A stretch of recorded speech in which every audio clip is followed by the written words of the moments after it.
Yeah,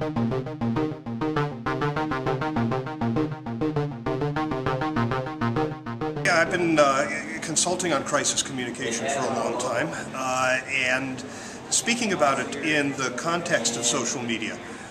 And you know, the seemingly conflicting messages are that nothing about crisis communication has changed, and yet social media has changed everything about crisis communication.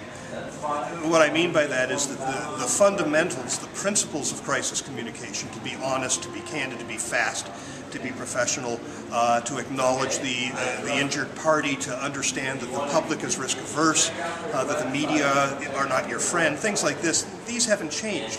What has changed, though, is the speed with which information moves and the thirst for updates. Scott Monty, who's the head of social media at Ford, who's also on the panel tomorrow, he's the subject of one of the best case studies on this, when there was a crisis at Ford, involving Ford, and he tweeted about 135 times over a 12-hour period.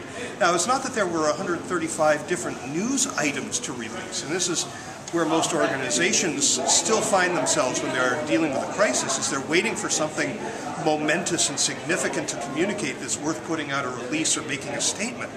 The thing is that today, if you're not out there telling people what's going on now, what's going on now, what's going on now, other people are going to jump in and fill the void. They're going to speculate, they're going to look to secondary and tertiary sources, and that's going to start to drive the perceptions and drive the conversation and even the symbols that people walk away from a crisis with. So Scott was just out there saying, I've made a call to legal, I have an appointment with legal, I'm on my way to the meeting with legal. And just by keeping people updated on what was going on in terms of addressing the crisis, he was able to prevent all of this speculation and third-party entry into the discussion.